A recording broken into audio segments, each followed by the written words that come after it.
How are we all doing, guys? Just before we get into the topic of the video, just in case you're wondering why I look knackered and have very red eyes, which you can probably see, that'll be because I just got off work this morning. I've had less than 4 hours sleep because I've got to go and have my first COVID jab today. So apologies if I look a bit rough around the edges, and also that's the reason why we're not in the gaming room, because I'm very limited on time and I just wanted to get these videos out because there's been a lot of community challenges just recently, and where I've been working I haven't had a chance to respond to them, so I just wanted to hurry up and do these responses, so I decided just to do it quickly before I go and have my jab. So first one we're doing, I'm going to do them as separate videos, so I'm not going to do them all in one because I think that does a disservice to people. So this one is a VR to Yorkshire Man 66. I'm going to link his channel down below in the description, so go and check him out. And this was a very interesting one. This was your top favourite films of all time. I'm looking down because I've got notes. Yeah, your top favourite films of all time. Now this was one I had to weigh into because, as you know, I love me gaming, I also love me movies. So, and it was a tough one. We've done our top 25 movies, I think, as a video on here before, but obviously if you know anything about me, you know that I'm a massive Star Wars fan. So when it comes down to the top three, I had to sort of limit myself with some rules, otherwise, to be quite honest, the original trilogy would have just took up the whole list. So what I've done is I've limited myself to one film per franchise. So we'll start at the bottom like we normally do. So we'll start at number 3 and then up to number 1. Right, so my number 3, and there'll be a little picture just come up here. Predator 1987. Now I'm being specific about the 1987 because, let's be honest, that 2018 monstrosity was a load of garbage, wasn't it? You know, they rewrote the law. They completely changed what Predator was and what made it great. So the Predator 1987, excellent film. I remember watching this when I was 9 years old round at a friend's house. We was round there, we'd just been out riding our bikes, went back to his and he said, let's watch a film. And he put this film on, and at the time, being 9 years old, I thought it was a war film. And straight away I was like, oh, come on, like, really? I don't want to watch this. And then all of a sudden you start seeing people getting picked off by this invisible alien. And that was it, I was hooked. It's one of them classic examples of a movie that makes you think you're watching one thing, but then you're watching something else. You know, good examples of this, other films like this, Dusk Till Dawn's a good example. You're watching a couple of gangsters that have just robbed a bank, and then all of a sudden it turns into a vampire slasher movie, you know. So Predator was one of the first ones to do, and I say one of the first, I'm sure there were others, but one of the first movies to do this sort of thing, and it didn't go unnoticed with me. Brilliant film, one of my all-time favourites. Of course, it's starring Arnold Schwarzenegger. It's also starring Jesse Ventura and various other, you know, there's a very well-known cast in this movie. And it notices because it's a brilliant movie. And all I've got to say to you kids out there, if you're old enough to see it, that is, if you haven't watched this film, go and watch it. Because I'm telling you, if you've watched that 2018 monstrosity, you're really missing out. Go and watch the 87 one, much better movie.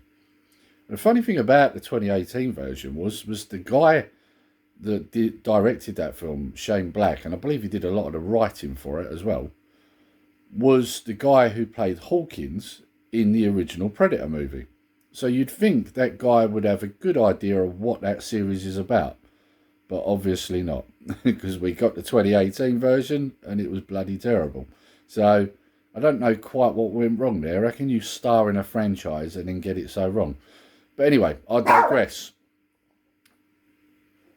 Sorry about that, guys. Jump cut. As you know, it's tradition really, isn't it, that the dog decides to randomly bark in my videos, and she just so happened to do it right near the camera on this one. So sorry if that deafened anybody. But yeah, so moving on to number 2. This is a great film, was a great franchise, and I say that because the franchise these days, let's be honest, is a complete and total mess. And I'm talking about a movie back in the day when this franchise was A, still relevant, and B, very good. And this is definitely, without a shadow of a doubt, the best movie that come out of that franchise, and I'm sure a lot of you guys will agree with me here.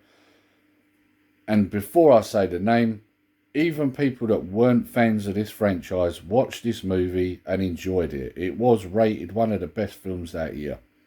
And that is The Wrath of Khan. What a movie.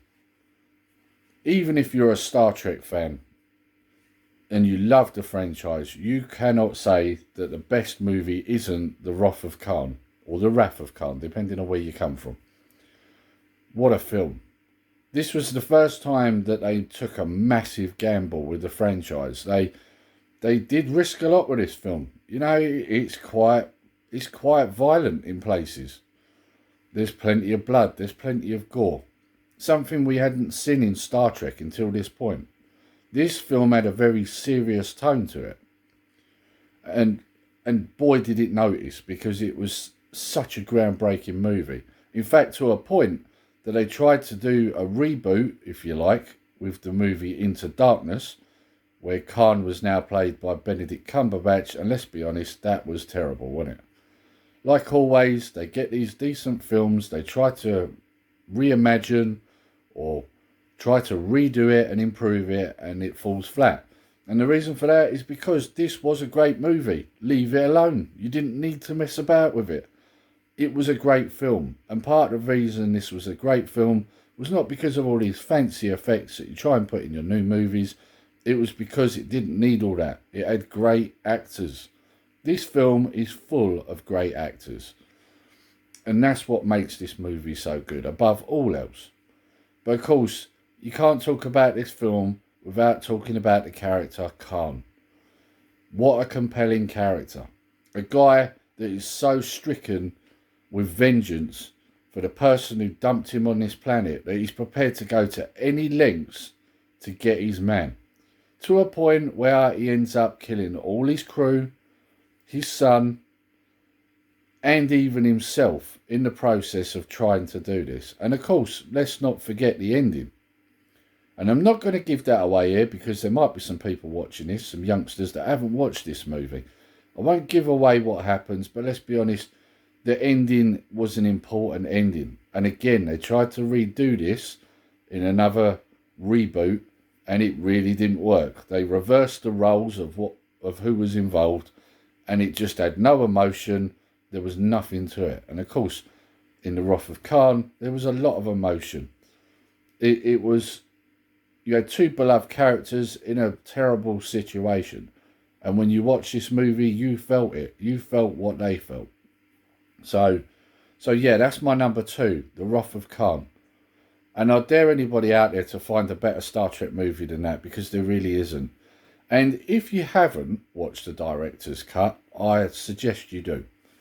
I have got the director's cut, and although there's not a massive amount added to it, it does make a difference. There's a part where you hear Spock talking to Savick in Vulcan, which you didn't have in the original. There's also a part where you see the things that are put in their ears by Khan. You see them come out. It's a lot more graphic. There's blood. There's more special effects added. It just looks better, that part. As a point, it kind of makes it a bit more gory as well. And of course, you know, the film, like I say, has got a very serious tone, and it was quite aggressive in the way it was done anyway. But when you watch the director's cut, I would argue that just these extra little bits that are in there do really add to the movie. And it really does make you feel the threat that they're under, you know. So if you haven't watched the director's cut, I seriously suggest that you get hold of it and give it a watch. You'd be surprised how much of a difference these extra bits make. Right, okay. And then we get to number 1. I dare say none of you guys will be surprised by my number 1. It's definitely my favourite movie of all time. It always will be. And of course, this is only one film from that franchise, and that is The Empire Strikes Back. Without a shadow of a doubt, this is my all-time favourite movie. And it's the all-time best movie in the Star Wars franchise. And we're not just talking about the original trilogy, we are talking about Star Wars in general. This movie is the best movie in that franchise. I don't care what anybody says. Pure and total genius. What's not to like about this movie? It starts off on a nice planet. We have a big, massive battle with AT-ATs, you know, the big walkers. And the rebels are getting clobbered. And of course, this really makes you pay attention, because at the end of A New Hope, obviously the rebels were in a situation where they just beat the Empire. They destroyed the Death Star. So when you start this movie and they're getting clobbered, it's like, wow, like, you know, and it really lives up to the title, The Empire Strikes Back. Of course, then it goes on throughout the movie where Luke goes off for his Jedi training, and we meet Yoda and Han Solo, Princess Leia, the droids, Chewie, are all being chased down by the Empire. And then we get to the end where it's Bespin. And of course, the reason why this film really broke the mould was because normally with movies, the good guys win. And of course, in this movie, they don't. Vader freezes Han in carbonite, and then he takes on Luke and takes his hand off. And at the same time, we had that all-time line that none of us saw coming. Luke, I am your father. Well, actually, in fact, he says, no, I am your father. That's what he actually says. A lot of people get that line wrong. So yeah, nobody saw that coming, did they? You know, like when you watch that movie, it's like, really?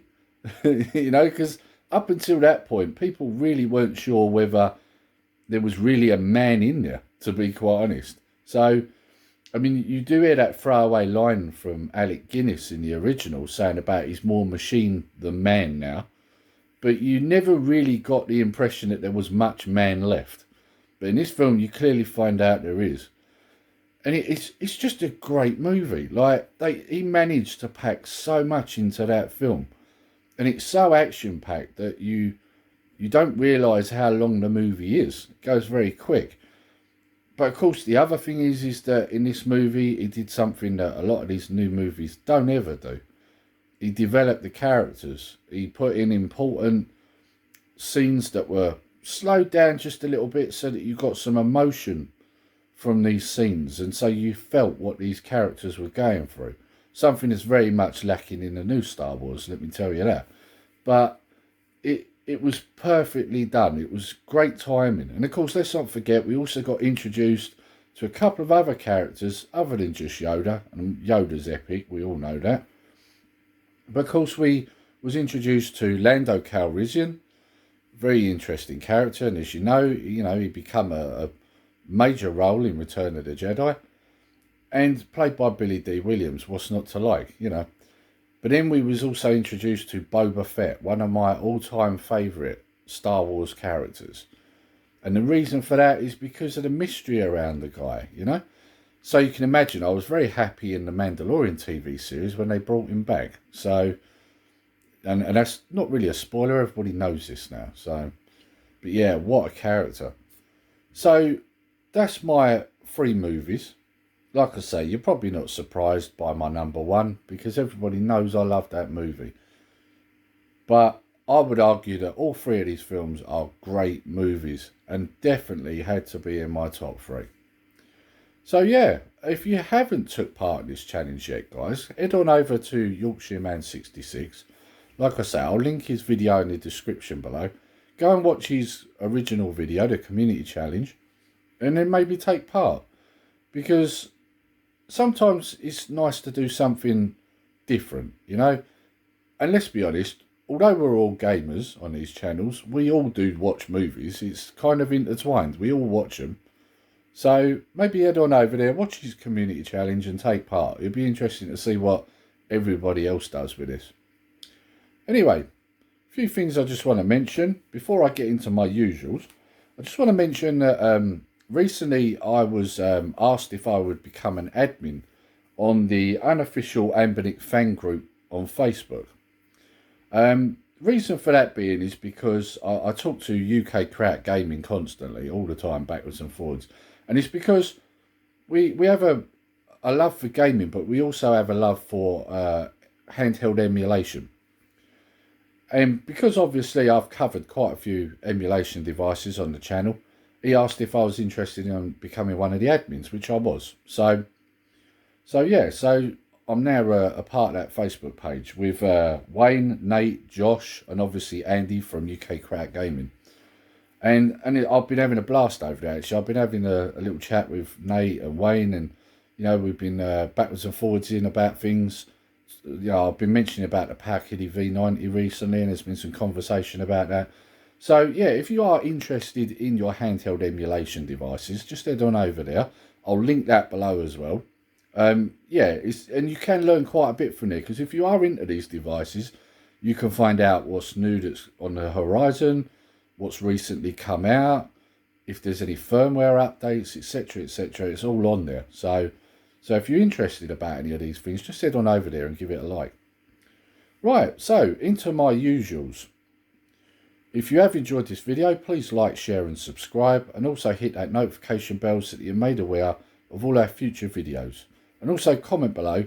If you haven't got a YouTube channel, just comment below. Let us know what your 3 favourite movies are. And all there's left to say is until next time, take care, stay safe. Nerdy Geezer out.